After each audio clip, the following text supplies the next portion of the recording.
వదిలేరండి. So వస్తున్న drones ని pickup చేసి రేడార్స్ డ్రోన్స్ మీద ఫోకస్ చేస్తూ ఉండగా మధ్యలోంచి ఒక మిజైల్ వెళ్ళి రష్యన్ షిప్ ను తగిలిందండి. అలాంటి టాక్టిక్స్ కూడా చాలా వాడటం జరుగుతుంది. అవన్నిటి కూడా మన వాళ్ళు సన్నద్ధంగా ఉన్నట్టే ఉన్నారు.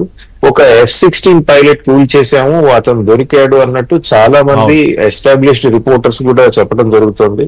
అది ఎంతవరకు వాస్తవం తెలీదు, కానీ వేసి చూడాలి. But the scale of attack చూస్తే అట్లాంటిది జరిగినట్టు అనిపిస్తోంది, వేసి చూడాలండి. తర్వాత టెన్స్ గానే మారుతోంది సంజయ్ గారు, ఎందుకంటే తాజా పరిస్థితులపై అధికారులతో హోంమంత్రి మాట్లాడుతున్నారు. అలాగే సరిహద్దు రక్షణ దళాల డైరెక్టర్ జనరల్ తో హోంమంత్రి మాట్లాడుతున్నారు.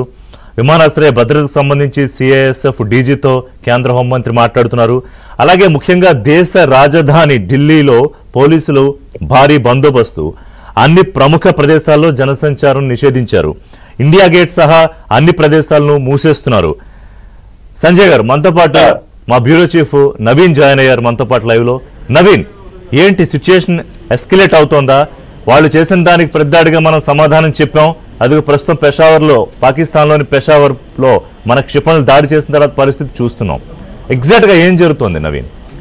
సో రిషి, మనం చూసాం అంటే ఆపరేషన్ సింధూర్ 1 మొదలైన తర్వాత ఇటు పాక్ ఆక్రమిత కాశ్మీర్లోని ఉగ్రవాద శిబిరాలను కూకటి వేలతో పెకిలించేటువంటి ప్రయత్నం భారత ఆర్మీ, భారత వైమానిక దళాలు చేశాయి. ఆ తర్వాత పాకిస్తాన్ భూభాగంలోకి చొచ్చుకు వెళ్ళి మరీ కూడా ఇటు పాకిస్తాన్ భూభాగంలోకి చొచ్చుకు వెళ్ళి కూడా అక్కడ ఉగ్రవాద శిబిరాలని పూర్తిగా నేలమట్టం చేసేటువంటి పరిస్థితి మనం చూసాం. దానికి రిటాలియేట్ గా ఇవాళ పాకిస్తాన్కి సంబంధించినటువంటి డ్రోన్ల దాడి, మిసైన్ల దాడి మనం చూసాం. ముఖ్యంగా మనకు ఇటు కనుక చూస్తే ఇజ్రాయెల్లో ఐరన్ డోమ్ వ్యవస్థ అనేది ఒకటి ఉంటుంది.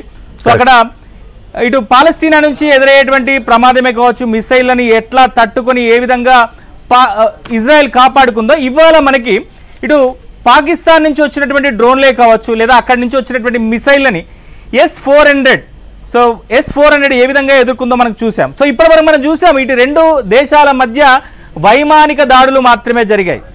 సో పాకిస్తాన్ ఒక రకంగా అక్కడ ఉన్నటువంటి ప్రజల్లో పాకిస్తాన్ ఆర్మీ పట్ల, పాకిస్తాన్ ప్రభుత్వం పట్ల, పాకిస్తాన్ చర్యల పట్ల ఒకంత అసంతృప్తి ఉంది.